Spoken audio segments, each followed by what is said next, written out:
Optimal minimalism. At this altitude, I can run flat out for a half mile before my hands start shaking. Can I ask you a personal question? Now would seem an appropriate time. What if I did the opposite? I'm a cybernetic organism, living tissue over a metal endoskeleton.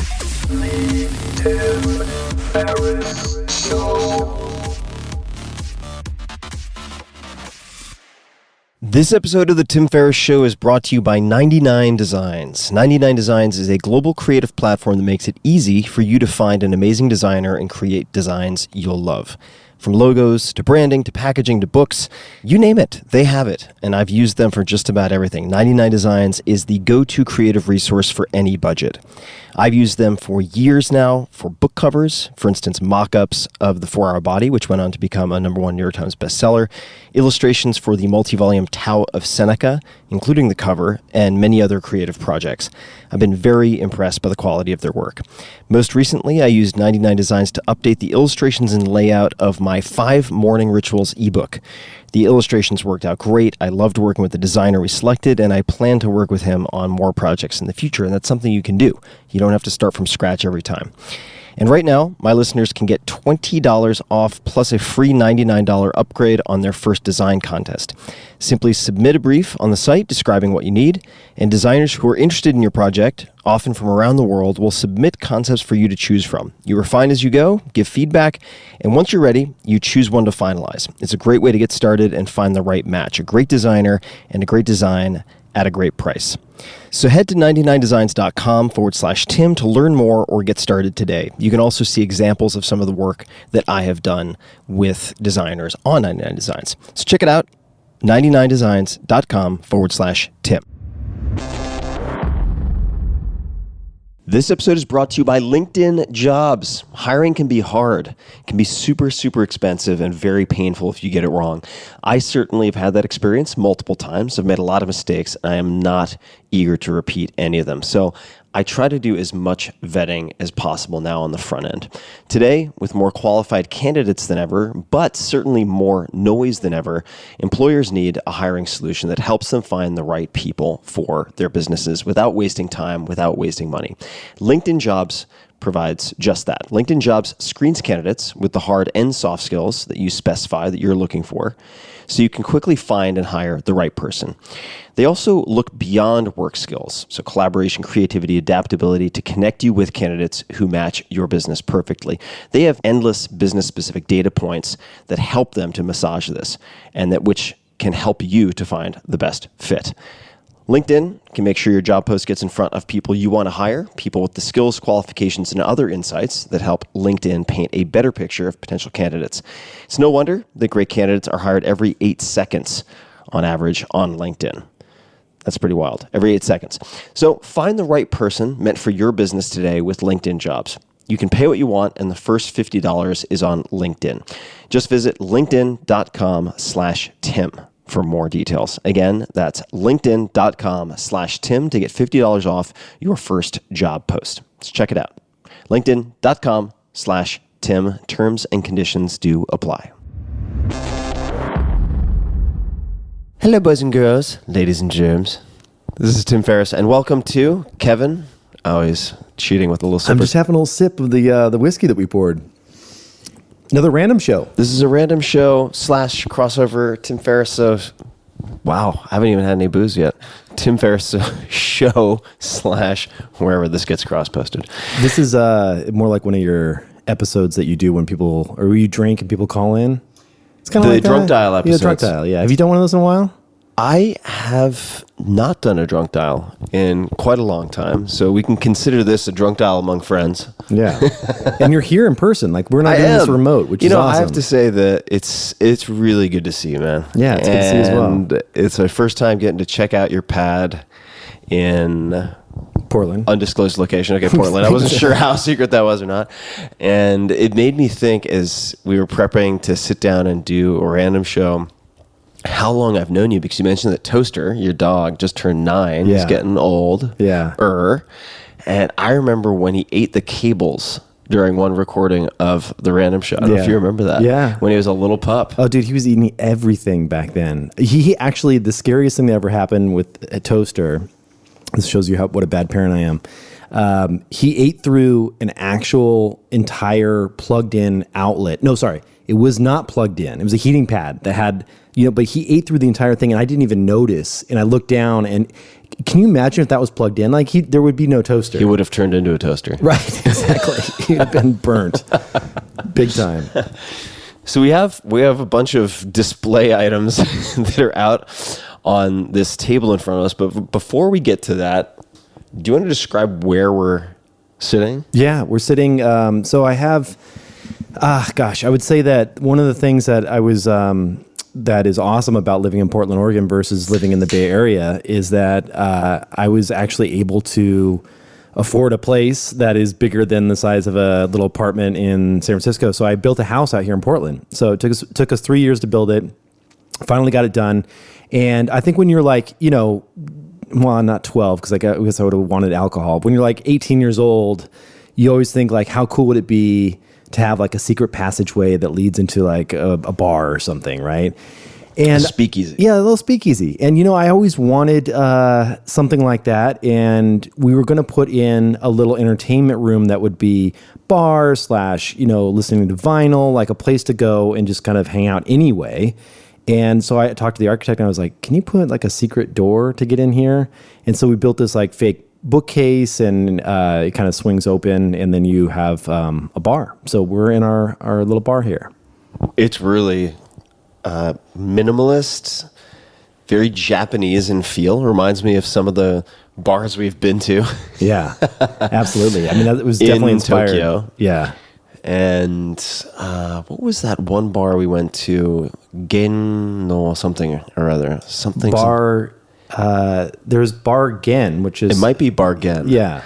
And the bartender has something like 6 or 8 seats inside.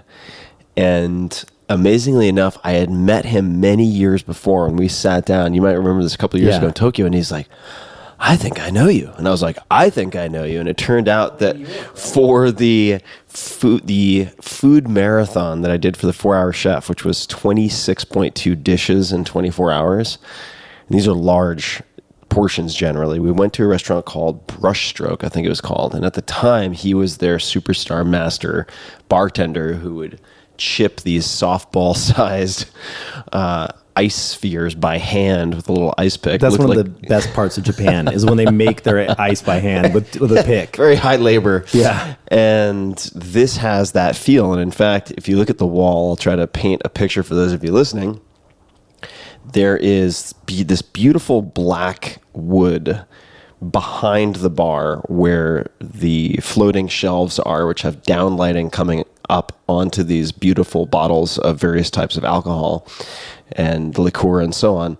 What is the texture or the technique behind what I'm looking at? It has, I'm not going to say scalloped, but if you could imagine if you had pure black slate in a shower on the wall and water rivulets were running down that wall. It kind of has that look. It's shiny. What is that? Well, this is a wood that I first learned about in Japan, where they take these planks of wood and they actually use it for the exterior of houses, and they burn it. And so they actually take a torch to it, set it on fire, let it burn for a certain amount of time. It gets all the oils out and kind of just really hardens the wood.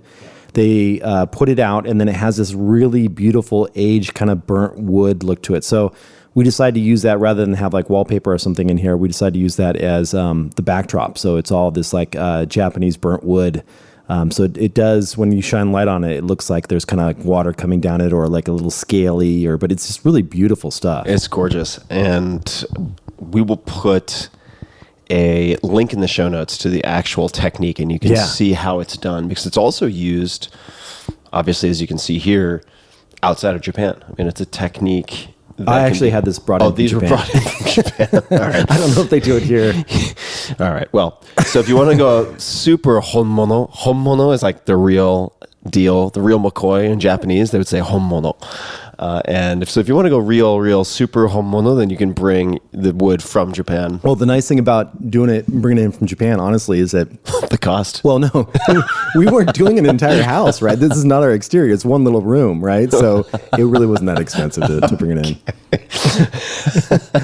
And what are we drinking? I haven't had a sip yet. Or All right, am I skipping ahead? No. Let's do it. So What is this? to kick things off, this is a very special Japanese whiskey. Which I've never tried. Yeah, it's called the Card Series. And so essentially what you're looking at here is this is the Joker, and it's done by Ichiro's Malt. And so this has basically what happened is they had all these whiskeys, 52 different whiskeys that were put into barrels and then kind of forgotten about for a while. And then the distillery went under. They found the barrels and they decided to put it into 52 different bottles with different card faces. So this is the Joker right here. And essentially every card has a different quantity. So this one here, this is the least rare with 3,690 bottles of the Joker that were produced.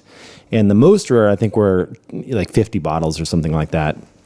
So if you want to collect them, you can get the entire, 52 cards, and they're really kind of hard to find because it became very culty and sought after, and now you can find them up at auction and things like this. So this was a little gift that to me that I tend to consume rarely when I have good friends in town because they are really expensive. But you always got to have a couple awesome ones on the top shelf. Well, cheers, man. Yeah, cheers. It's so nice to see you and your family. Yeah. And to see... It's different, isn't it? The previously grievously irresponsible Kevin Rose as a doting father is quite a... It's different. Twilight Zone experience. Well, it's nice, actually. Like, honestly, the other night when you guys got in, we had a dinner, didn't go crazy on the wine, just had a little bit of wine, jumped in the sauna, got in the hot tub and called it a night at 10, Yeah. And so that's kind of what you have to do when you have to wake up for kids at 7 a.m. So this is a spectacular. Isn't that amazing? Spectacular. Yeah, it's really good This stuff. is single malt whiskey. This is really nice. And I'm not a whiskey guy, I hate to admit, because that makes me, that sort of demotes me 17 levels on the manliness scale for some people. But there are few types of whiskey that I like. This is one, and then you happen to have... Oh, dude, I have the Six of Hearts up there. That one was another gift where I went to a tasting where they were doing the Card Series tasting, and they had... You can see how much is left in that bottle. I mean, probably one finger worth, in terms of height. There was probably 2 fingers in total when I got it, and the lady that was doing the tasting was like, you can just take the bottle with you, take it home. And the bottles alone sell for that one I think is about a $15,000 bottle, which is crazy. And just take the bottle. You're like, I will, thank you. I'm like, that's $4,000 right there. Yeah. Absolutely. Thank you so much. So it was amazing. So those are the only 2 bottles. I do not collect these. I think it's and the Pappy up there is also that's good stuff as well. that is just incredible stuff. Yeah, And I also started collecting the Japanese whiskeys, like the Hibiki, aged Hibiki. You can see up there as well. So what's interesting about Hibiki, and Tim, you probably remember this, but when we were going to Japan back in the day, Japanese whiskeys, you could go in Tokyo and down in the train station. There's actually one of my favorite places to buy Japanese whiskey. And you go in there, and I was buying bottles of Hibiki 30 year for right around, you could get them for $400 for an entire bottle. And it was, that's a lot of money for a bottle. It's crazy, right? And you buy it, and you let your friends try it, and it's a crazy 30-year Japanese whiskey. And then probably about 7 or 8 years later, they started running out of it because it became very popular. And now they don't produce it at all. did it become popular with Japanese people, or was it Westerners? Foreigners, yeah. So foreigners got they started realizing that Japanese were doing whiskey at a really high level, and then they bought up all the 30, and so they ran out. And so now, what's crazy is a bottle that is just a few $100s. And that same goes for the 17 up there, which they also discontinued, which I heard they're bringing back for a short amount of time. But anyway, the bottles went 10x in price. And so now I think those are $4,000 a bottle or something like that. It's crazy. But is wild. if you were buying it back in the day, it was like nobody knew, you know, it was just like, oh, wow, this is just a really crazy expensive. I'll just get one bottle. I'll try and, you know. It makes me wonder also if there's something to be said for developing a taste for whatever is unpopular at the time or unrecognized, right? Yeah. So if Japanese whiskey is really popular, you could look at whiskey from a much lesser known location and get the best of that. Or you could look at something that maybe has lost its sex appeal temporarily, like sake. We did a tasting trip through part of Japan. You must remember that. Of course. And we had... You talking about for my birthday? Yeah. Yeah. And we had the sake sort of right out of the... Oh, God, that was so good. I'm not going to say barrels, but right out of the containers. Yeah. And I still have some with of that, the by the way. ladle. And it was stellar and very, very, very reasonable in terms of price. Yeah. You could really get something that was only found in Japan, beautifully done, something that you could share with friends on a special occasion that would not break the bank. Right. I mean, the thing about, you know this, Tim, way better than I do, but like the thing about, I think I love most about Japan is that you can take any hobby or any profession and they do it at the highest level, right? So it can be aged coffee. Remember when we had that aged coffee? Yes, I do. It's, 30-year-old aged coffee by a little guy in a shop and there's, 6 or 7 other people sitting around the table. Good news, delicious. Bad news, it's a 45-minute pour over. Right. It's a really long process. Like you have to sit there and wait. But there's something amazing about being able to relax and sit there and wait for it and appreciate that person for what their craft. And we don't do that in the States, man. We don't have that appreciation for people, individual people doing something at a high level. And you know what's awesome about that is that guy is recession proof, right? Like there's nothing's going to automate his job away. It's the commodity stuff that's getting completely destroyed by technology, you know? Well, it makes me think of something that,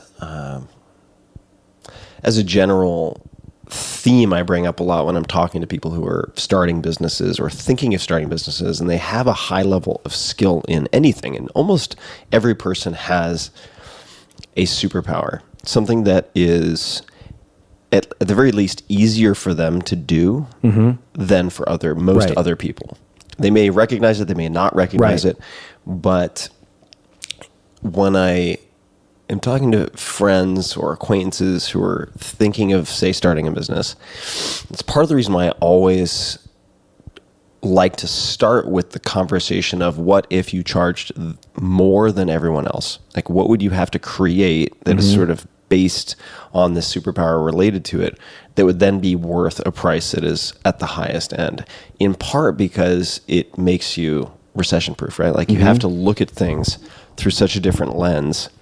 And the market doesn't have to be large to have a successful coffee shop like that. Right. The market isn't large, right? But this guy is such a specialist and has ritualized something into sort of the plug and play cult format for people like you or like me.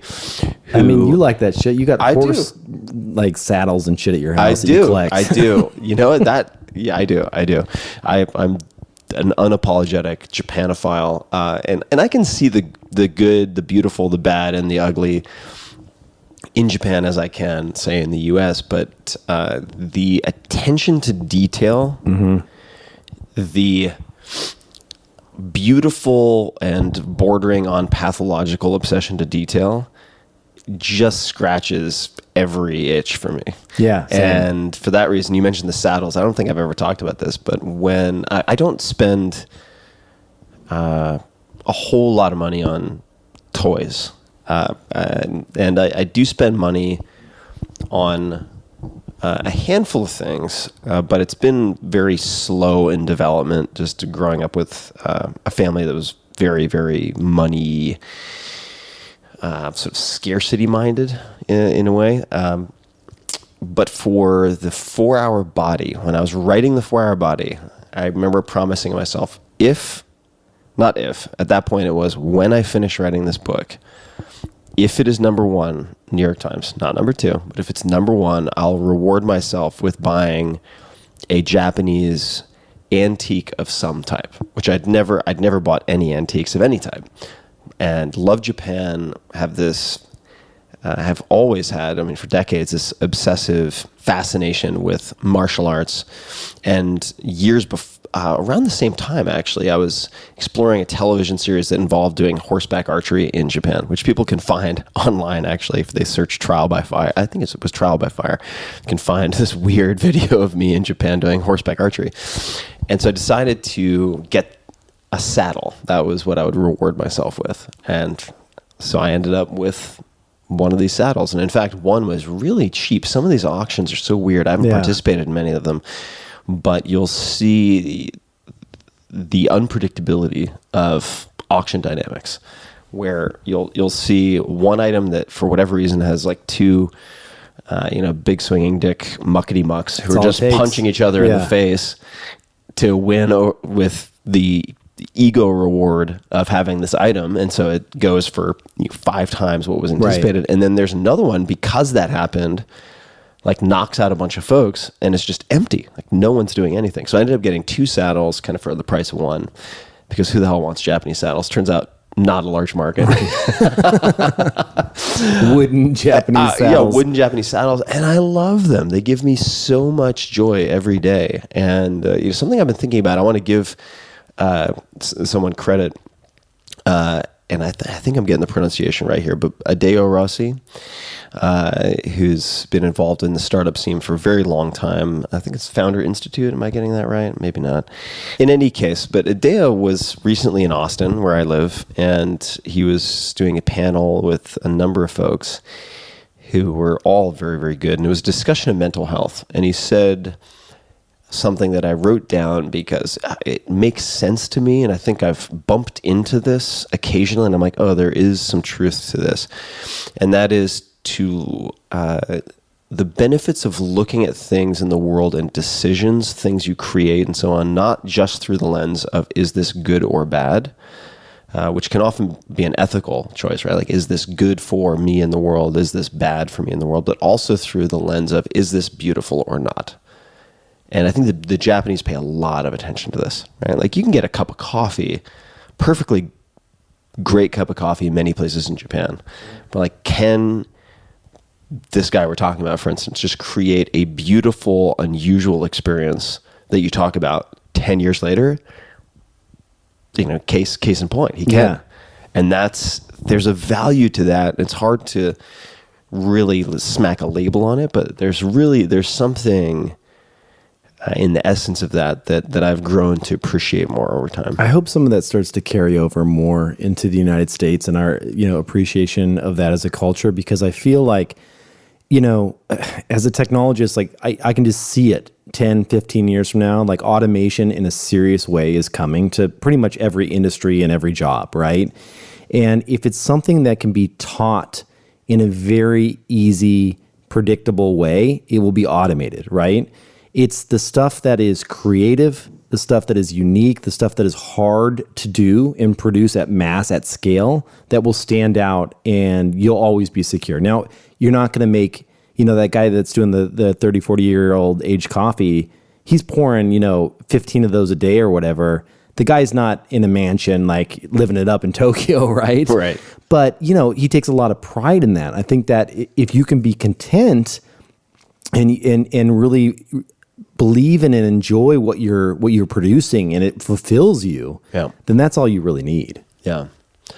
And Japan's a great, in a way, it's sort of like an art exhibit or a zoo of pocket obsessions. Yeah. Do you know what I mean? Exactly. Like, you can walk through every alleyway. You can walk through certain neighborhoods down alleyways, and each shop is, the size of a broom closet, right? But specializes in, there's one that specializes in, like, I'm making this up, but like succulent display containers that you put on the wall in a small room like a bathroom. And that's the entire shop. Right. That's all they do. Yeah. And I love that. Yeah. They go great. really deep down one particular little avenue that is their own, that they can own, Yeah, totally. What else appeals to you most about Japan? Because I think there are many things I could talk about that appeal to me about Japan. I've lived there. I have a total love affair, long-standing love affair with the language. What appeals to you about Japan? Well, I think the cleanliness is a huge piece of it. You could eat off the ground pretty much everywhere in Tokyo, right? And it's a massive city. It is unbelievably clean. Which, not to interrupt, but Yeah. I will, which reflects not just a priority on the state or government level, but a collective behavior. Right. That doesn't happen top down. It's a collective behavior. Right. I don't know how they kind of cultivate that. Like, how does that, at a young age, how do you kind of like make sure that carries on to the next generation, right? Yeah, that's a great question. I'm not, I don't have a ready answer for that, but I would say that very often, I mentioned personal superpowers earlier, they're very often right next to our greatest defects. Like they're somehow also very close to our greatest weaknesses. It's very frequent. And I think in Japan, there is this light and dark side to the shame side? Shame, Yeah. exactly. I was going to bring up shame. So embarrassment, losing face, shame, bringing shame upon your family, very big deal. Right.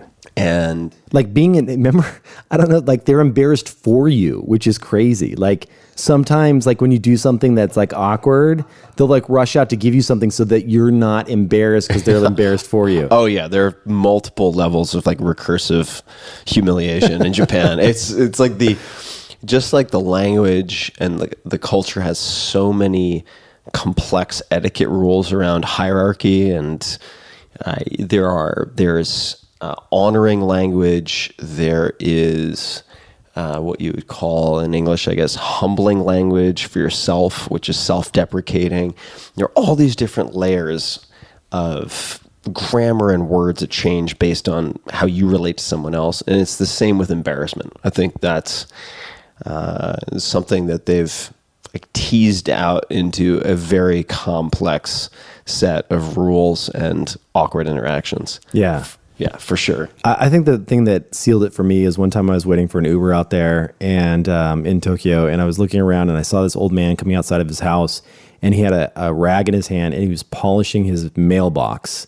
like seriously, like putting, and I was there waiting like 20 minutes for the Uber, and the guy's like polishing it nonstop. And I'm like, wow.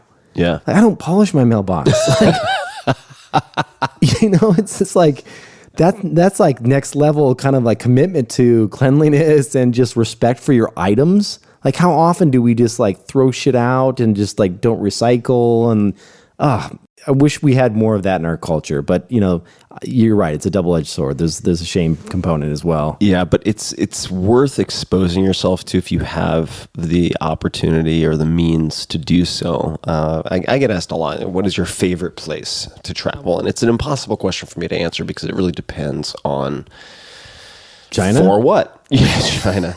I love parts of China. I've had great trips to China. I've spent time in Taiwan, but there are also some really rough. I mean, having lived in Beijing, where I decided it was healthier not to run outside because I would just blow soot out my nose afterwards. We had the worst trip. Well, it was awesome, but we had a tricky trip. Yeah, where you got completely scammed with artwork. Yeah, well, not only that, but think about Tim and I went out to like the middle of nowhere. There is a random show. If you search probably random show China edition, yeah, you'll see that you can flash back a couple of years. A couple of years. That was like a long time ago, 8 years ago or something. Anyway, there was maggots that we were having to shit into, and it was really disgusting. It was a rough trip. It was rough. It was a rough trip. Yeah, and there are many answers that I could give. Right? I mean, I have really enjoyed some trips in China. I've really enjoyed, but it depends on what you want to get out of the trip. Right. Right. If you want to feel totally lost, like an alien on a new planet, but at the same time be in almost no danger whatsoever, Right. Yeah. Japan's perfect. 100%. Tokyo. Right. Yes. If you want to visit an alien landscape, yes, and really feel like an alien, you will get off the plane and everything will be alien, and in all the right ways. Like people, the cool thing about Japan is no one's a dick to you if you don't know Japanese. which is amazing. Which is amazing. If you think about it. Everybody's super friendly. And, obviously, if you're going to be a good tourist, as you should pick up like, a half dozen little phrases that you can say to people. But outside of that, you really don't need to know the language. And they have the most, from a linguistic perspective, the most layup, friendly, overreactive encouragement you can imagine, right? So let's contrast this. I love Paris. It's one of my favorite cities in the world. Oh, yeah. But there are certain people, actually this is more common in Montreal, not to throw them under the bus, but if you don't speak really good French, that you'll kind of get scoffed at. And it's very hard. Dude, I have gotten it like taxi drivers in Paris are dicks, like straight up. Like, you know that. So, right. So if you, in other words, even if you speak, if you're 80% of the way there, if you're a B+ student, you're still going to have a tough time impressing anyone or getting a pat on the back. Right. Whereas in Japan, if you can, and when we were there with a couple of friends, including our mutual friend, Tony Conrad, Tony thought this was hilarious. I'm like, imagine for a second what you sound like to them. If you can imagine somebody in the most broken English possible being like, can you, where is hunger bathroom, please? You know, that's basically what you sound like in Japanese to them. Right. But you say that and you sound like Sloth from the Goonies, and they're like, oh, 上手だね. Oh, すごい, すごい, すごい, すごい. And they do give it this like hand clap for like performing like a seal at SeaWorld. And it feels really good. Yeah, but it does. But yeah, all you need to know is good morning and where's the bathroom. Right. And you're like the Michael Jordan of Japanese to most folks you're going to encounter. What else do we have here? We got some other random items laid out. The thing is with this, people have listened to it before. We've done these random shows where we talk about books that we're reading, we talk about products that we're liking, like things like that. So, I mean, I just grabbed a couple things that are actually, I might as well continue down the Japanese theme. So I, moving to Portland, have been into forest bathing, which is started in Japan. And the idea is that there are so many people, because of the work culture out there, that they actually doctors prescribe going into the forest and using it as a way to walk and relax and unwind. And there's been a bunch of research that's been done in these forests, trying to figure out what is it that's dropping people's cortisol levels, that's dropping increasing their, what is the killer cell count? Like they did all these studies where they drew blood and they checked on people that were walking in the forest, and all these different biomarkers improved.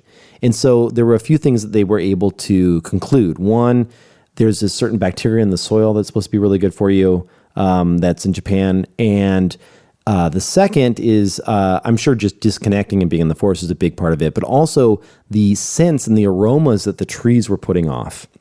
And so there is a few trees in particular that they pulled out and distilled down into essential oils. And then in the hospitals, they would diffuse them out.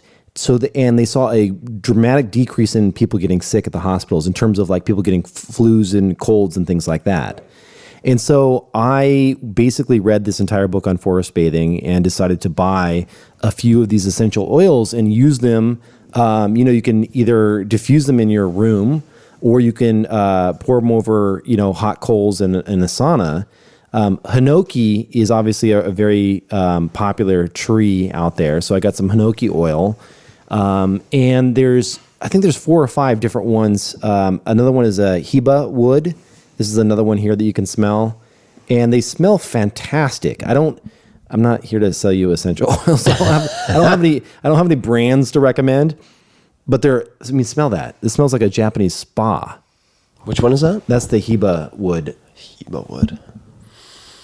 That does smell fantastic. Yeah, it's really cool stuff. But anyway, so there's a couple different books out there on forest bathing. You can just search Amazon for that. If you're really into just trying to figure out how to slow down a little bit and learn more about the kind of Japanese way of disappearing into the forest and walking in the forest for longevity and health, you can learn a lot about it in this book, and they outline all of the different essential oils there. Do you remember which one you read? I do. If you were to, I can pull it up and... I just searched forest bathing on Google, and the third result, well, let's go in order. 4. These are the suggested results. Forest bathing book. Forest bathing Portland is number 3. Well, that's because it knows you're here. It's using GPS. Oh, fuckers. So creepy. Well, We did some forest bathing today, which was nice. We did. I have to say Portland is one of the, certainly from a mycological, right, from a fungi mushroom perspective, one of the most incredible forest bathing opportunities out there. Yeah, this is the book that I read right here, Forest Bathing, How Trees Can Help You Find Health and Happiness, by Dr. Qing Li. And so that was one of the researchers that was doing all of this out in Tokyo. So forest bathing in Japanese is Shinrin-yoku. Shinrin-yoku. Shinrin. Yoku. Yoku is the bath portion of that. What is that one of your items right over there? Yeah, I don't really want to talk about that. All right, we're gonna skip We have so that. many oils. It's just another It's oil. another It's like oil. a beard oil I use. It's great. We can link to it in the show notes. So, one of the books that I am rereading, and I don't reread a lot of books, but this is one that I've read probably 5 or 6 times in the last 18 months, is one that came through a recommendation from someone you also know, Peter Maluk. And he was a podcast guest, mostly involved in finance and wealth management and things along those lines, investing. But the book he recommended was Awareness by a Jesuit priest, also, as I recall, a psychotherapist named Anthony DeMello. Have you ever read this book? No, I haven't. He mentioned it somewhat briefly in our conversation, but the sales pitch, which wasn't intended to be a pitch, that got me was, every time I read this book for a few weeks afterwards, I feel an incredible sense of peace. And I'm paraphrasing, but he said something like that, and I was like, that's an odd statement coming from the rest of the conversation. Yeah. It was a sharp contrast to a lot of the subject matter, and I thought, interesting. All right, well, awareness. And I looked it up, and I think the subtitle, there are 2 different subtitles for some reason, but one of the subtitles is the promises and perils of reality, or something like that. And I was like, interesting subtitle. And read this book. It pairs very well with Sam Harris's Waking Up app, actually, but has a lot of sort of oh fuck caliber aha moments in this book from the perspective of self-awareness and distinguishing between, say, the labels and stories you use from yourself and the self. It's also a very funny book. It's effectively a transcript of lessons or weekend courses that were given by Anthony DeMello. And as I am always, I was very skeptical going into this book because I thought it might just be another collection of woo-woo, hand-wavy bullshit, because a lot of these books are. Yeah.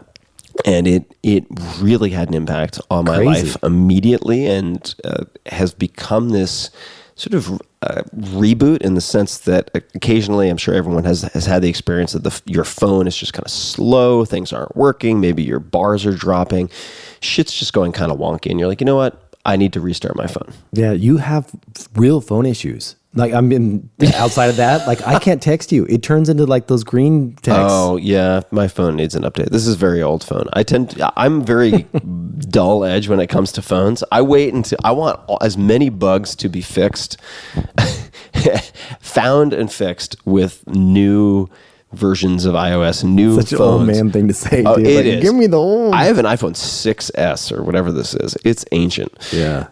So eventually I'll get a new phone. But the point that I'm making is, when your phone isn't working, when you're having trouble with your computer, when you're having trouble with iCal, one of the first things that someone is going to ask you, if you go to a Genius Bar or deal with a tech, sort of tech savvy person, is, when's the last time you rebooted this? When's the last time you quit and restarted?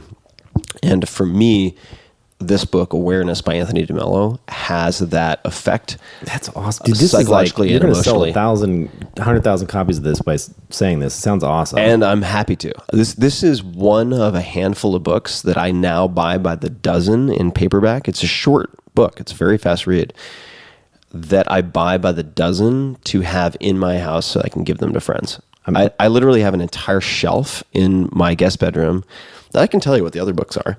Well, I appreciate you. This is the first time I'm hearing about it. Where's my copy, dude? It's like, what the?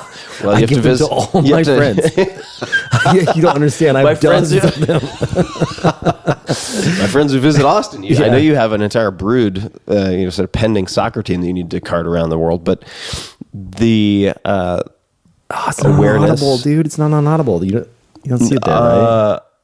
If it's not on Audible, I probably tried to get the rights at some point. Did you? No, then I must should. not have. But Awareness by Anthony DeMello, you can get it on Kindle. That much I know. Well, I have the new Kindle right there. That's one of the things I was going to talk about. This book has a probably 90% hit rate with people I recommend it to.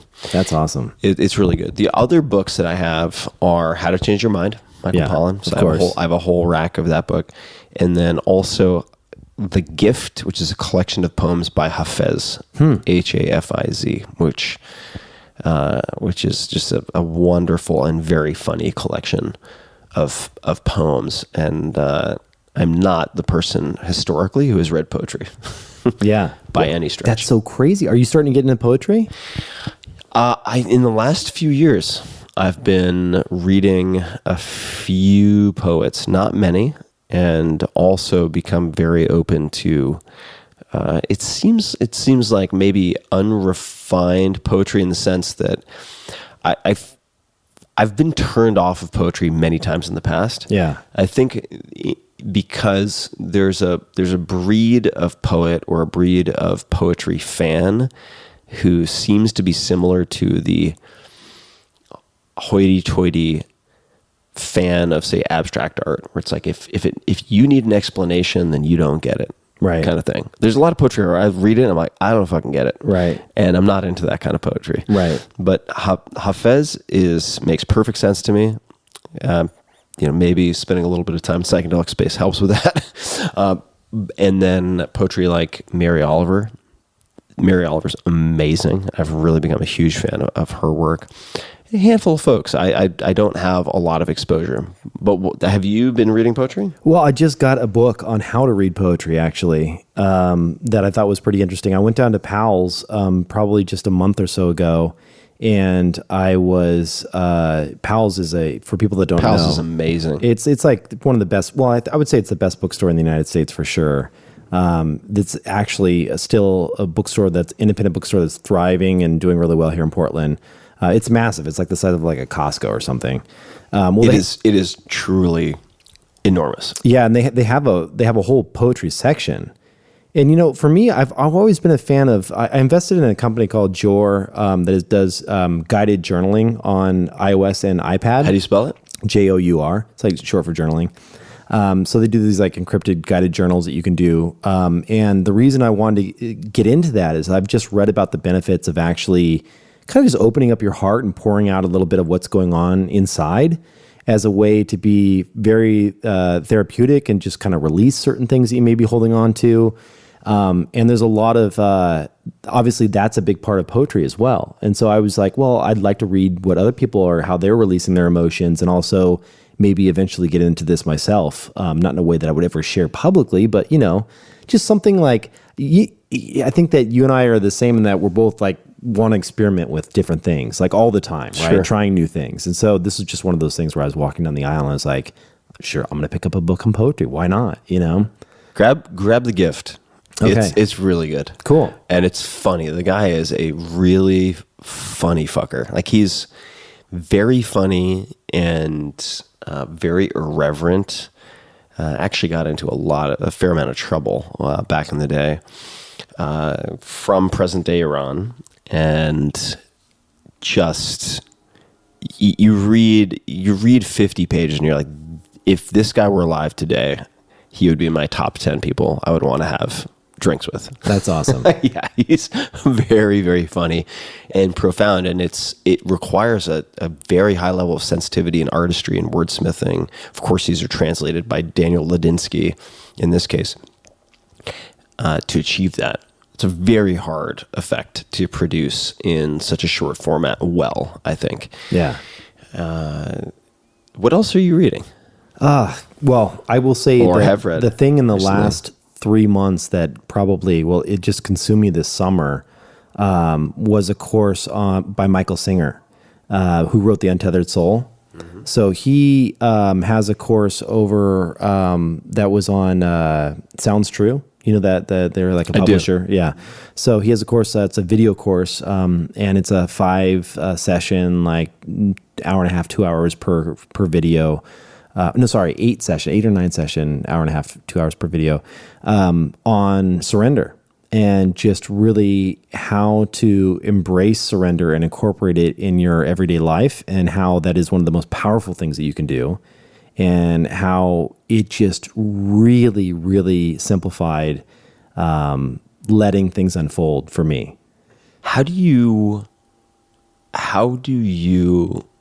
or could you give an example of how you might use this concept of surrender without becoming driftwood in the flow of life? Sure. Right? Because it's sort of for some people, myself included, has a connotation, which is from my own experience, I suppose, or just perception of passivity. Sure. Right? Yeah, I get that. That like you've lost your free will and you're just sort of an impassive creature taking whatever life throws at you. Yeah, well, I think there's a couple things. One of the things that I appreciated about the course, and I'm still continuing to learn because I'm going back and listening to it. You know, it's good when you go back and listen to it like 2 or 3 times. And one of the things that he talks about is just this idea that I think we can all agree on, that we have these little programs that are essentially in us that have been either handed down to us by teachers or parents or whatever it may be, that are how we interpret the world as it hits us. So, for example, if you were cheated on by a girl in the past and something kind of comes close to that by a new person that you're dating, maybe they stayed out too late and didn't call you, or something like this happens that activates that little scar that you have, you can then go and really work yourself up, right? And that applies to so many different things. I mean, it's like, we were talking about coffee earlier. I can enjoy an amazing single origin coffee from a Japanese artisan, but you hand that same cup of coffee to someone that's Mormon that has been told that coffee is a sin and it's against your religion, you're going to have a completely different experience right. when trying to consume that beverage, right? So there are all these little things, these little programs that have been installed, whether we know it or not, and a lot of them we don't know. So it can just be a reaction to something that has previously happened to us in our childhood, or even, through our parents yelling at us. Like thankfully I'm the opposite of my father. My father was a very verbally aggressive human. And so, when I hear certain types of aggression like that, I tend to kind of back away from it because it's hitting that stuff inside of me. Yeah. So his whole thing is this idea of surrender is really being able to identify when that is happening and seeing when that's happening and understanding which programs aren't really serving you any longer, and being able just to release and let them go. And when you can release and let go of those little scars that we've been accumulating over, decades, we can just become free. And it's so amazing when you can finally just rest and let the world kind of unfold and not get pissed off about the person that cuts you off in traffic or any number of little events that happen throughout the day. And he has really some amazing, really compelling examples throughout this entire course, but it's helped me really examine my reactions, and it goes hand in hand with meditation in that way, You're going to love awareness. Awesome. Yeah, it sounded like these sound like birds of a feather, very complementary. Yeah. Very complementary ways of feeding your mind and emotions. And you've been talking about this surrender course for a while now in our conversations. So I'm definitely intending to check it out. And the Untethered Soul, his book, has been recommended to me on a number of occasions. So I'm gonna. I think you'd really enjoy this course because you can just sit back and it's video, and I would just let it play when I had some downtime. And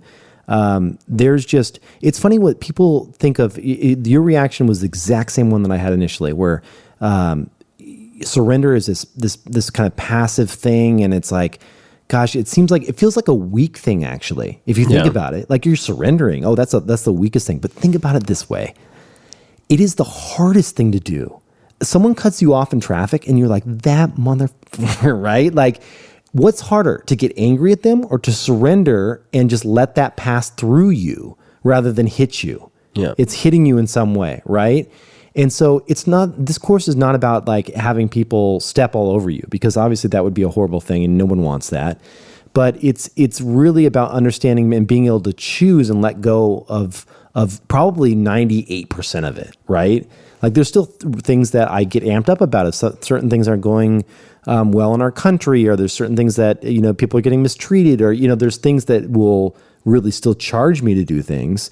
But I realize now, after taking this course and kind of revisiting it, that most things you realize really don't have a whole lot to do with you. If someone's really pissed off at you, they're dealing with something. Yeah. Why should it then come out and affect you and your being? You should have compassion for that person because they're going through a rough time. There's a way to flip this stuff that gets really interesting. Yeah. And even if you don't have compassion, just taking the second to pause and recognize that it's not serving you. Like it's not going to translate into any action that is productive. Yeah. Like what are you going to do? Chase the guy down who cut you off and get out of your car at his office that he's running into because he got into a fight with his wife and punch him in the throat? I mean, people do that. People do, but it's not like that. That's especially bad energy allocation. And right? something that's predictable. Like that's going to always happen to you.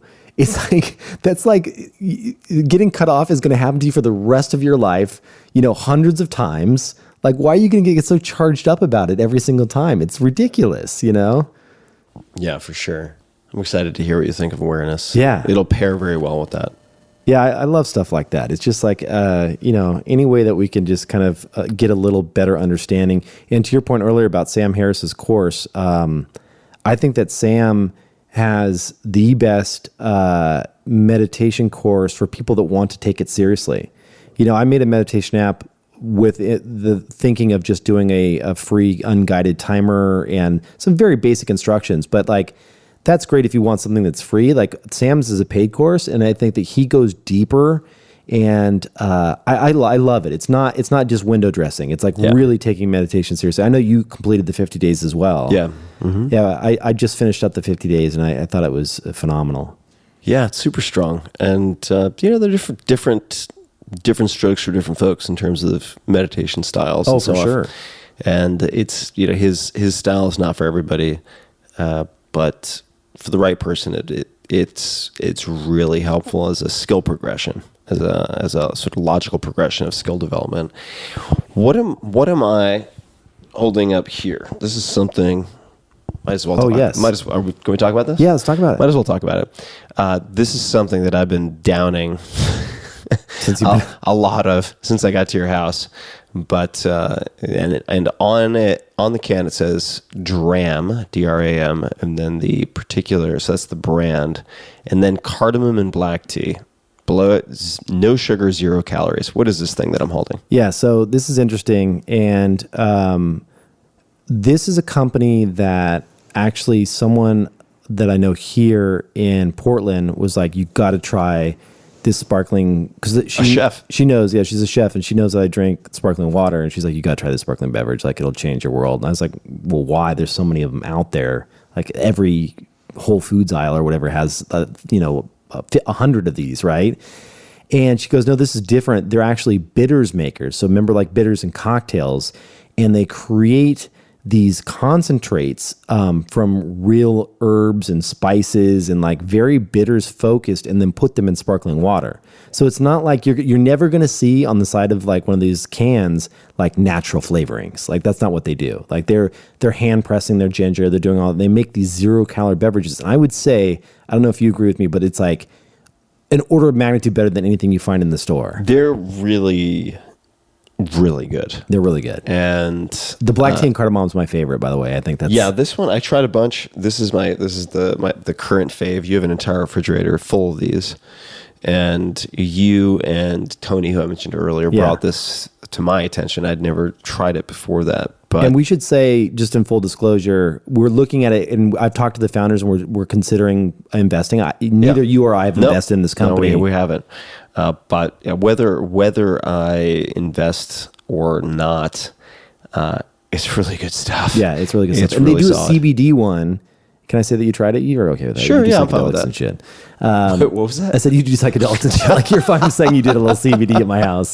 They make a CBD one that has 25 milligrams of CBD, which is what Michael Singer. Michael Singer loves CBD cardamom. No. Oh wait, no, I take that back. Don't sue us. Yeah, exactly. Matthew Walker from Why We Sleep, the Berkeley scientist out of that has a sleep lab in Berkeley. He recommends 25 milligrams of CBD for sleep, and they do some of the best. There's one called Beauty Bubbles that is the best CBD. You wouldn't even know there's CBD in it. That's how you know it's good. You have no idea. You have no idea. There's from a taste perspective. It doesn't taste like weed. No, that'd be terrible. Yeah, it'd be terrible. And it has a bunch of different adaptogens in there as well. But these things are awesome. You can buy them on their website. You can just search like DRAM, DRAM, sparkling beverage. DRAMapothecary.com. Yeah. From Colorado. Anyway, it's my favorite sparkling beverage, and they do direct to consumer. They're not in all the stores yet. Yeah, it's really good. I mean, I've had, sorry, Kevin, probably like 9 of these in the last It's all good. 24 hours. They're fantastic. What else is on your mind, man? Gosh. Just trying to kind of like do less work stuff. Not in terms of like taking on less startups, like not actually building stuff, more just investing. And so I've been doing that through True Ventures. And then also just exploring, rather than do, 20 things at once that I want to explore and get excited about, picking 2 or 3 and then just really following through on them and doing them really deep. So, this summer for me was all about, because I live in the Pacific Northwest now, it was all about mushrooms. And so, I went out and bought a couple thousand mushroom plugs, cut down some oak trees, not big oak trees, but branches, and then inoculated those branches with lion's mane and a couple other specimens. So that means, just to paint a picture, you're drilling holes into these logs that kind of simulate branches that would have fallen in the forest. Exactly. And then you're drilling injecting mushroom spores into this wood. Right. So you drill about an inch into the wood. And then you get these little wooden dowels that are inoculated. So they look like little, pieces of round peg wood, and they are all frosty with like, fungi growing on them, or mycelium, I guess. And then you pound it into the log with like just a rubber mallet. And then you put a thin layer of wax on the outside of that to prevent anything else from getting in there. And then you cover them mostly in the summer with because it does get a little hot here. And so we cover them with some shade cloth. And I went out there and watered them kind of once a day, just kind of keep the logs a little moist.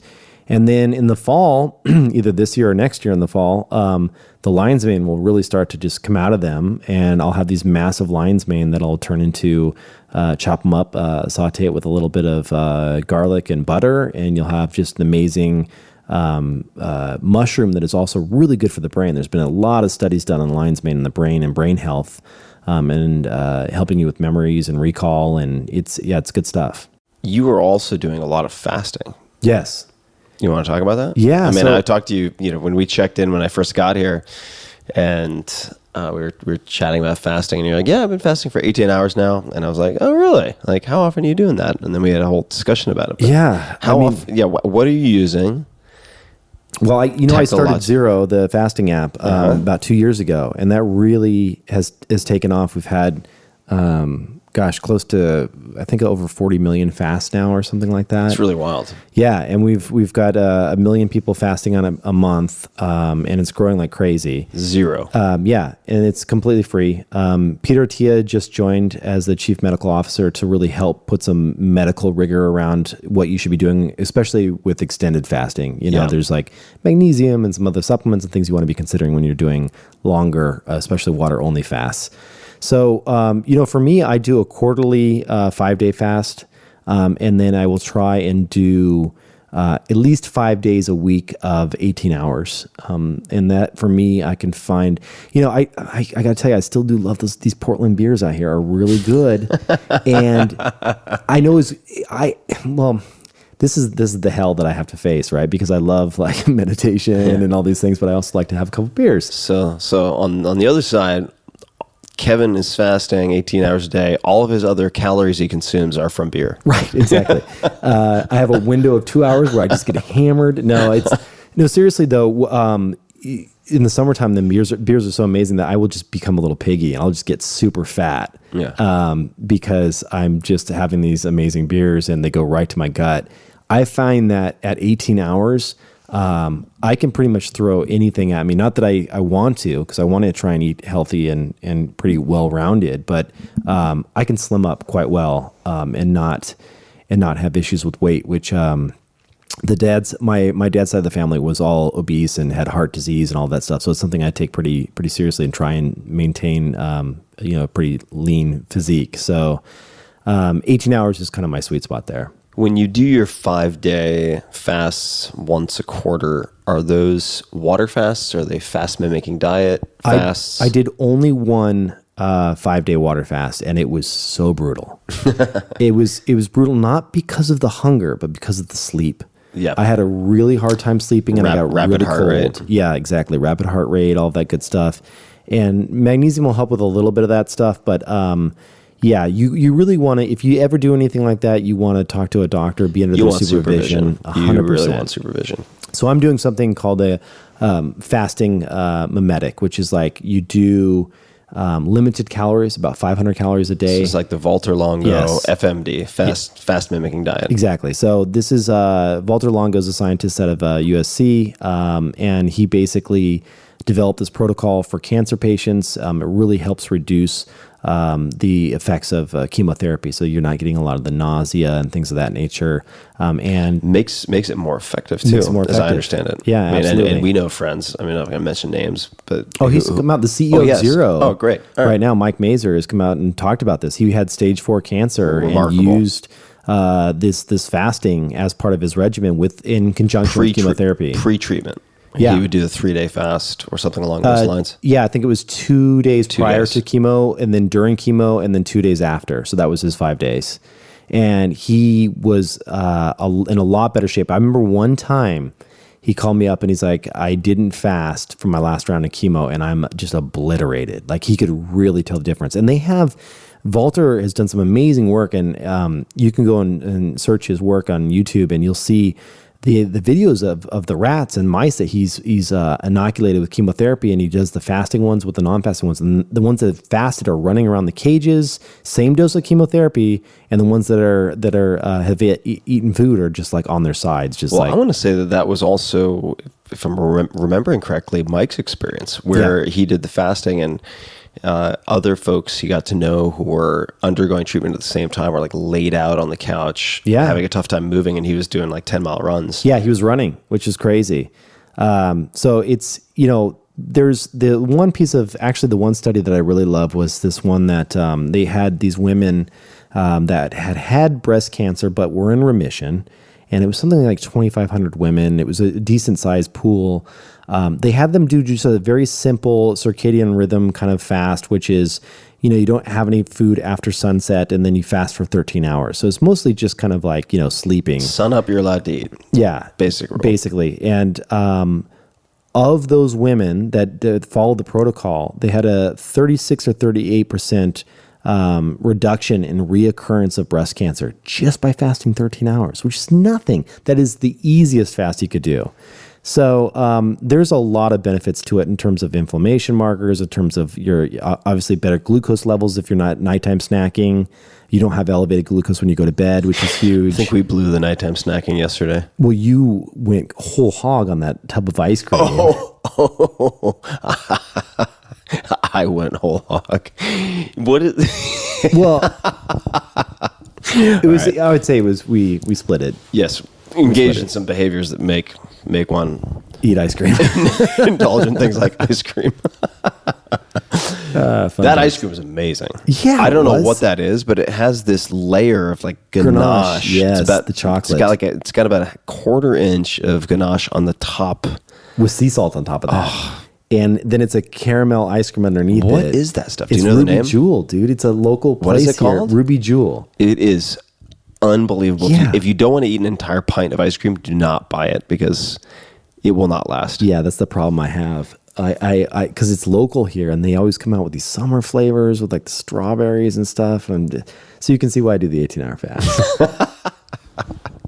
I really am good most of the time, but I do go off the rails. I'm like you, dude. You used to do those cheat days. And I remember going with you in the morning to the bakery, and you get these massive bear claws. Oh, yeah, they're delicious. And just put those those were like huge. Those were like I miss- 9-inch bear claws. Oh, I miss those. They're so good. Yeah. Man. Time for din din? Yeah, I think we got to go to dinner soon. Anything else to plug or talk about? Well, I would say Because I'm going to post this on my podcast too. You have any do you talk about the fact that you're doing anything with the new book or anything, or no? We have to cut this out. well, no, I can talk about it. And actually, I'm surprised I haven't told you this. So I was working on a new book. I'm not going to. Oh my God, you pulled the plug on it? I pulled the plug. Oh my So this is a God. book about. This is an exclusive. So I was working on a book entirely about saying no. Right. And I knew that. Gathering. I know you knew that. But people listening didn't know Oh yeah, that. there's other people listening. A book on saying no and gathering tactics and systems and rules and language and so on from many people who are good at this. And one of the challenges of writing a book on no, at least for me, is that I kept on coming up with all these reasons why I shouldn't write the book. And so I said no to the book. I returned the advance. I canceled the contract. Wow. Holy shit. But I have, and I could go into that. Well, let me go into it. I think this is maybe worth talking about for a minute. What I realized was it was putting a real strain on my relationship with my girlfriend, who I love dearly. And She's awesome, by the way. This is the first time I've met her, which is crazy. She's great and really, really wonderful. And I was putting a strain on the relationship, and particularly I'd misjudged how long the book would take to do. I thought I could sprint over the summer and do it in 3 to 4 months. Turned out it was going to be much more complex. It would require a lot more writing on my part, and would have to be extended at least 6 months. And that would require canceling the vast majority of things in my calendar and disappointing my girlfriend on a number of levels that were important to me and her that I not bend on. And I was like, for what? To write a book for the world, broadly speaking, to jeopardize this relationship? No. Like that's a decision that young Tim would have been like, fuck that. I was just going to say that. Yeah. Younger Tim, I mean, I'm embarrassed to say probably not that much younger Tim, but younger Tim would have viewed returning in advance and canceling a book as a gigantic sign of weakness.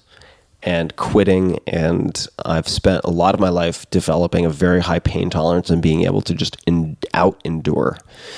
And I would have forced it, but I was able to zoom out. And I mean, it sounds like this is right along the lines of the surrender course, right along the lines of the awareness. I was able to zoom out and say, wait a second.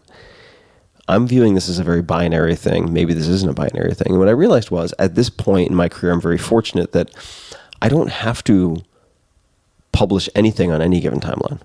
And by returning the advance and canceling the book, I still have 200 pages of material. That's a lot of material. I was just going to ask you about that. And I'll give a teaser for folks. I'm going to completely redesign and relaunch the website, the tim.blog website, which hasn't been done in forever. Do you have a designer?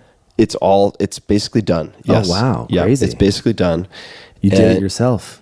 I got back into the Microsoft front page. HTML. Yeah, looks great. Looks Dreamweaver. like GeoCities. Yeah, exactly. And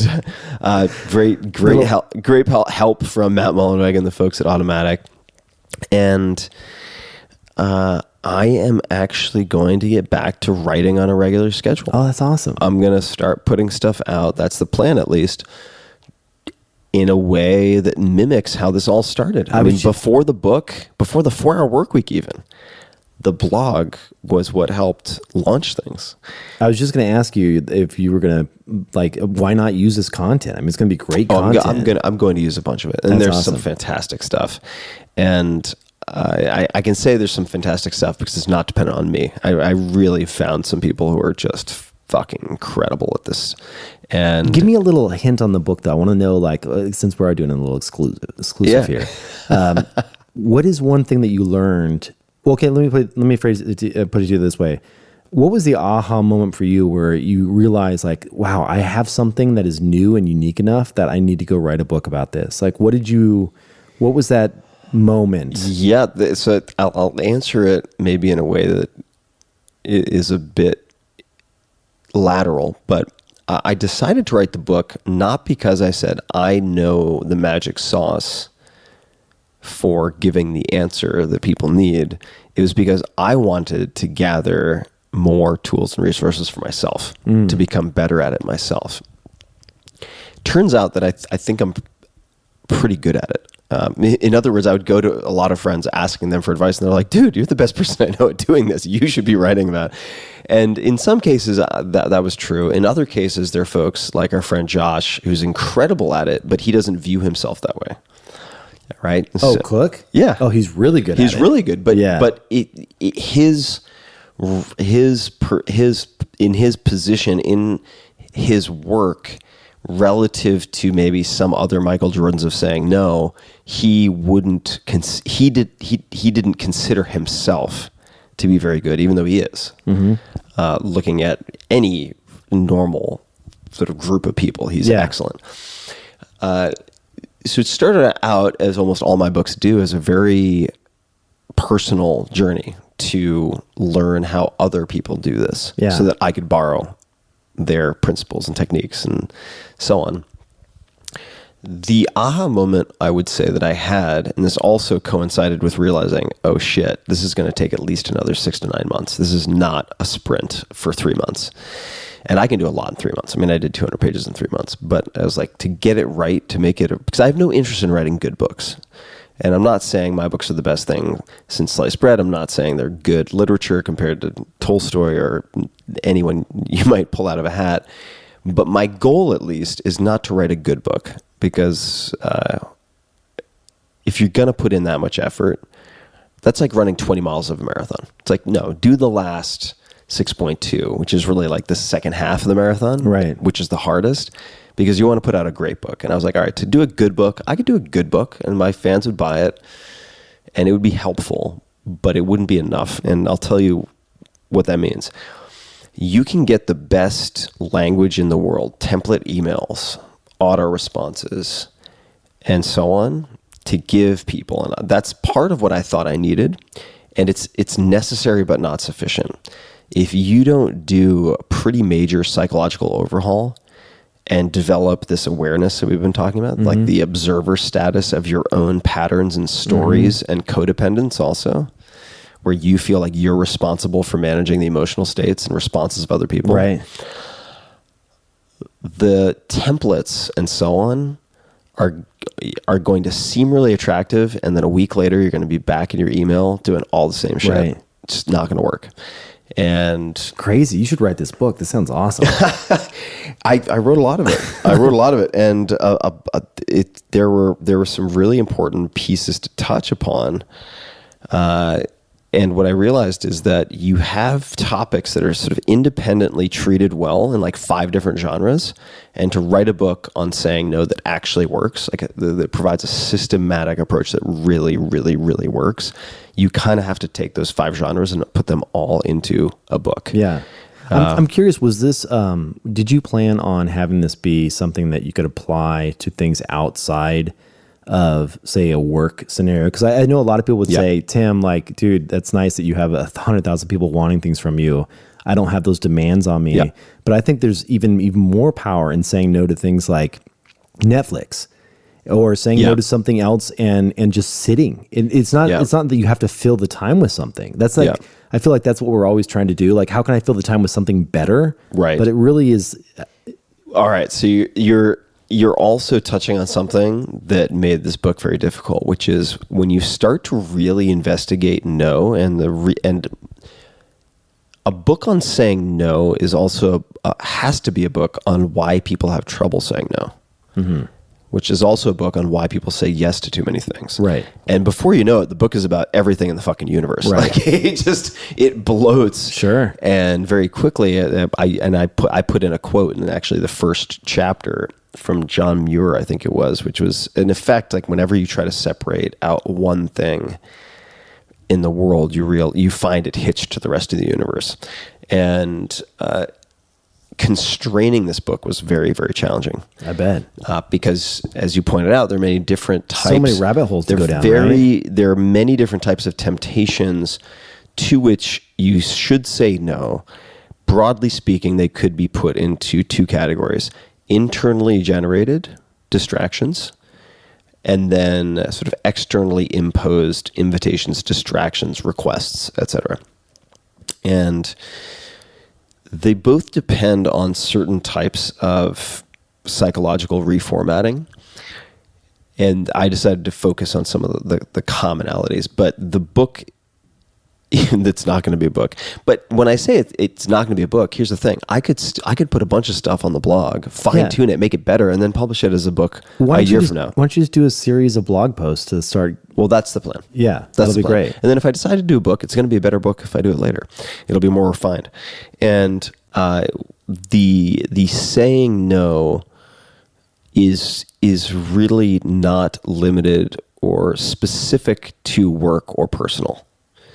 Some of the scripts are specific to work or personal, but it's like because, say, declining going to a work meeting where someone of a similar level in the hierarchy as yourself or below is requesting your attendance is very different from, say, declining the baby shower invitation from someone who thinks that you're their best friend or one of their best friends, and you don't feel the same about them.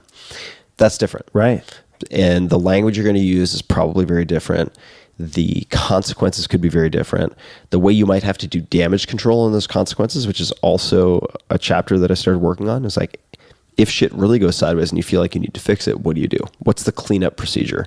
How do you become like the Harvey Keitel character in Pulp Fiction, right? Like the cleaner? What do you need to do? And a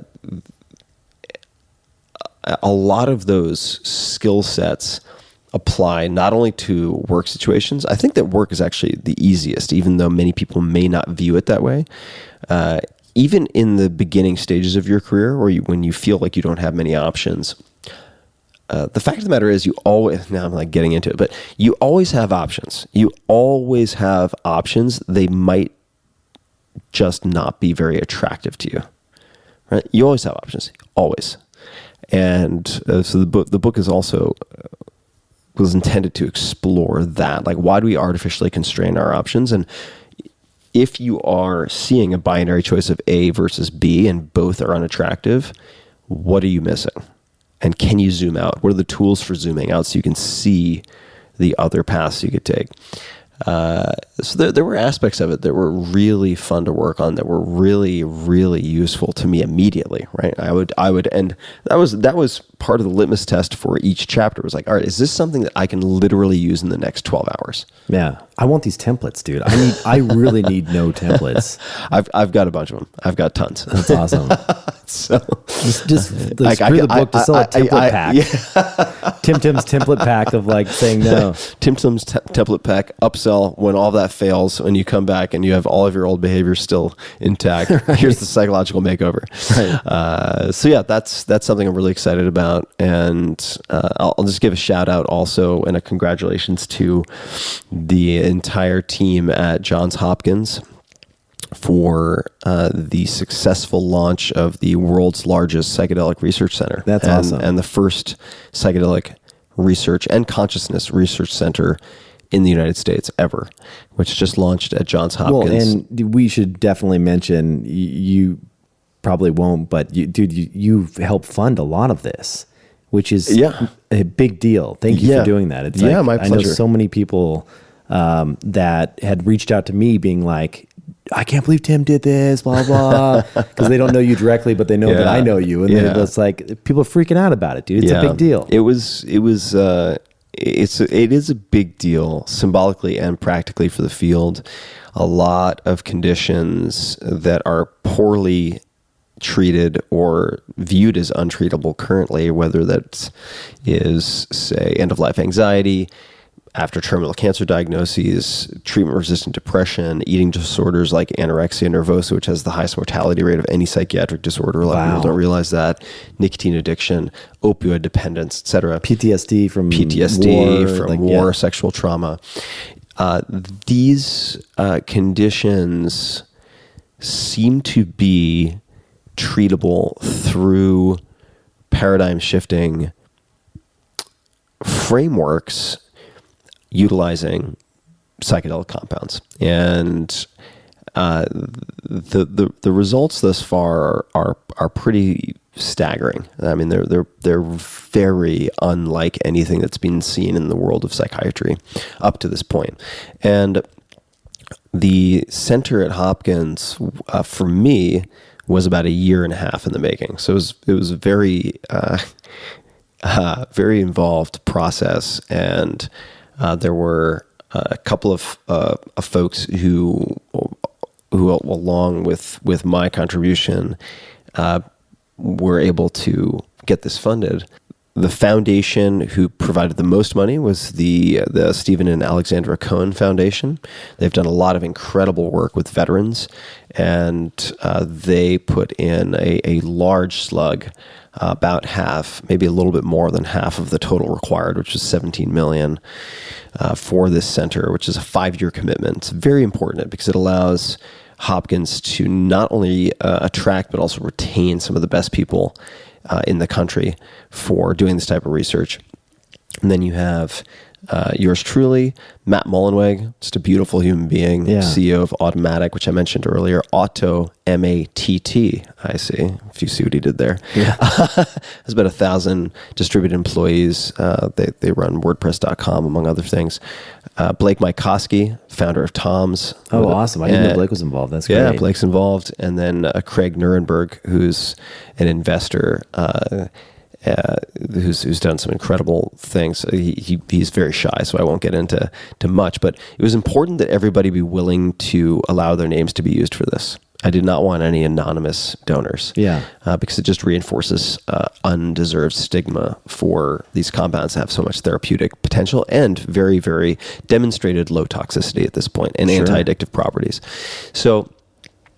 That was a year and a half, and it's you've had this feeling, I'm sure, but it's kind of like after so much work and so much looking forward to this moment off in the distant future, after shipping it, there's this kind of it's an odd feeling. There's this kind of like postpartum what now? Yeah. Oh shit. Like we kind of shipped it. And of course the scientists now get to do the fun stuff and the exciting stuff on their side. But my job is mostly done. And let me ask you a question before we wrap up. This is I know they had been doing some research there. Mm-hmm. Was it just a very small scale? Like, what did this funding enable them to do? Yeah, that's different than what they were doing before. So Hopkins has done a lot of research when you consider how many sessions, say, they've administered of psilocybin, which is in the hundreds. It's probably somewhere between, I'm guessing here, but between 500 and 700 sessions, that has really reinvigorated the entire space. So some of their early studies helped to galvanize the resurgence of scientific research. What the center allows them to do is dedicate their full attention to this field. Up to this point, and this is true at other places like NYU, UCLA, UCSF, Yale, people who've wanted to do psychedelic research have generally needed to spend anywhere from, let's just call it 30 to 75% of their time writing grants. We have a scientist in the room. My wife. Your wife, Daria. So she's seeing this firsthand, I'm sure, that people need to write grants to ensure they have salaries. Right. And in the case of psychedelics, because there is effectively zero federal funding from agencies like the NIH or NIMH, there's a relative lack of funding, and therefore these people who truly in their heart of hearts would like to spend 100% of their time unlocking the full potential of psychedelics and understanding the mechanisms need to write grants for other studies that don't involve psychedelics just to pay the bills. Right. And so you have the most productive teams in the world, including Hopkins, who are spending only a fraction of their time on psychedelic research. Yeah, because writing grants is a whole job by itself. It's a whole job by itself. So when you create a center that has, say, 5 years of salary support, you just open the floodgates. And I think the quote was from perhaps the chair of the psychiatry department, but one of the higher ups at Hopkins, who said this should allow a quantum leap forward in the productivity of scientific researchers that's so awesome, in the world, in the realm of psychedelics. What it also allows, and this is why I hope that the centers catalyzes multiple centers around the country and more ambitious thinking around building big things in this space, is that it also allows huge cost savings per study. So let's just say this opioid dependence study, by itself, done piecemeal, because there's no sharing of resources, you have to recruit and staff each study independently otherwise. Let's say that might cost, and I am kind of pulling these numbers out of my ass, but something like 3.2, and then within the structure of the center, it's like 1.7, 1.8. The cost savings are enormous. So you just get a lot more done much more quickly. Right. And if you look at the opioid crisis, you look at depression, you look at the costs associated with some of these conditions, these are problems that are compounding. Right. And I think it pays to be ambitious and aggressive with funding tools that could identify completely new pathways and mechanisms of action by which we can treat these things that up until this point have been largely untreatable.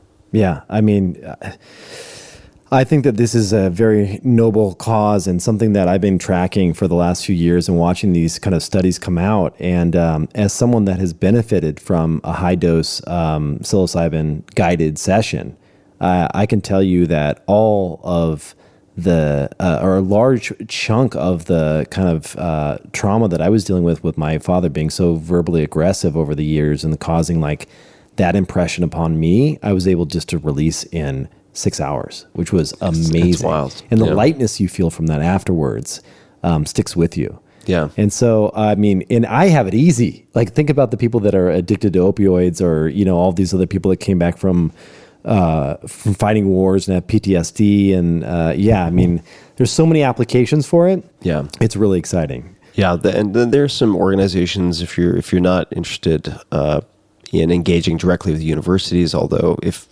you happen to have a close relationship with one and are, say, an alumni or trustee providing funding, then consider this as an avenue of exploration. It's remarkable. And how can people help out? Like, is it, I mean, obviously the funding is done for this next 5 years, but can people actually still donate and get involved and extend that runway some? They can, and they can do it at other universities. What I'm going to do, harkening back to what I said earlier about relaunching the blog, one of my top priorities when I relaunch the entire site is to put out a post which is effectively the top 10 options for supporting the psychedelic scientific renaissance. And I will point out the targets that I think are extremely high leverage. That's in awesome. Different places. And just keep that up to date, and right? So it'll be a resource for people, it'll basically? be a resource, and an easy place to learn more is maps.org. And I would also recommend that people check out a documentary. If you want to see what these sessions actually look like, actual session footage, go to tim.blog/trip, and that will take you to a documentary called Trip of Compassion. It's very intense, but worth checking out, and you can learn more. Sweet. Dude, well, thank you for doing that. That's I know that you got a massive New York Times article out of that as well. Yeah, it was wild. Thanks to everybody who helped make that happen. Benedict Carey, the writer, who really took the time to ask a lot of questions of a lot of people and look at the nuances. Alan Burdick, the editor, and certainly all the people kind of behind the scenes. Michael Pollan also for his great work and ongoing work. Oh man, and the credibility that he added to the space by launching that book is so massive. How to Change Your Mind, which is really just added so much momentum to the scientific research and increased the interest level of potential potential funders and allies and so on who recognize that we have a lot of problems that are not being well addressed. And in oncology and neurology and immunology, all these other fields, there have been these massive breakthroughs over the last few decades. And in psychiatry, there have been relatively few discoveries that would be considered breakthroughs, very few. And if we look at the costs of mental illness, the prevalence of mental illness, the number of people that I'm sure people listening know who take antidepressants and nonetheless are still depressed, those affected by opioid dependence and addiction. The scale of these problems is so gigantic that if there are tools that have demonstrated low toxicity and anti-addictive properties, they're worth investigating. So I'm as gung-ho as ever, and they're not panaceas. There are risks involved, but I think the risk-benefit ratio is incredibly compelling. So to be continued. Awesome. Well, that is it for this episode of The Random Show. Yes, it is. /Tim Show /Kevin Show, depending on what feed you're listening to this. Yeah, exactly. Where can people find you? Yeah, so people can find me at Kevin Rose on Instagram, kevinrose.com. Also links to my podcast there that I do every few weeks. And I think that's it. Yeah. Cool. People can find me at tim.blog, the podcast, Tim Ferriss Show, and the newsletter. I have a free newsletter that goes out every Friday to about somewhere between 1.6 and 2 million people now. And 5 Bullet Fridays, the 5 coolest things or most interesting things I've found that week. A lot of them get recommended to me by you. Are you serious? Well, no, I mean, like every once in a while, some of them make in. Something. Yeah. So 5 Bullet Friday, you can just find it tim.blog/Friday. And that's free. It'll always be free. And that's one of the things I enjoy doing each week. Sweet. Awesome. All right. Let's get some food. Off to food. Later, guys. See ya. Hey guys, this is Tim again. Just a few more things before you take off. Number 1, this is 5 Bullet Friday. Do you want to get a short email from me? Would you enjoy getting a short email from me every Friday that provides a little morsel of fun before the weekend? And 5 Bullet Friday is a very short email where I share the coolest things I've found or that I've been pondering over the week. That could include favorite new albums that I've discovered. It could include gizmos and gadgets and all sorts of weird shit that I've somehow dug up in the world of the esoteric as I do. It could include favorite articles that I've read and that I've shared with my close friends, for instance. And it's very short. It's just a little tiny bite of goodness before you head off for the weekend. So if you want to receive that, check it out. Just go to 4hourworkweek.com. That's 4hourworkweek.com, all spelled out, and just drop in your email and you will get the very next one. And if you sign up, I hope you enjoy it. This episode is brought to you by LinkedIn Jobs. Hiring can be hard, can be super, super expensive and very painful if you get it wrong. I certainly have had that experience multiple times. I've made a lot of mistakes, and I am not eager to repeat any of them. So I try to do as much vetting as possible now on the front end. Today, with more qualified candidates than ever, but certainly more noise than ever, employers need a hiring solution that helps them find the right people for their businesses without wasting time, without wasting money. LinkedIn Jobs provides just that. LinkedIn Jobs screens candidates with the hard and soft skills that you specify that you're looking for, so you can quickly find and hire the right person. They also look beyond work skills, so collaboration, creativity, adaptability, to connect you with candidates who match your business perfectly. They have endless business-specific data points that help them to massage this, and that which can help you to find the best fit. LinkedIn can make sure your job post gets in front of people you want to hire, people with the skills, qualifications, and other insights that help LinkedIn paint a better picture of potential candidates. It's no wonder that great candidates are hired every 8 seconds on average on LinkedIn. That's pretty wild. Every 8 seconds. So find the right person meant for your business today with LinkedIn Jobs. You can pay what you want, and the first $50 is on LinkedIn.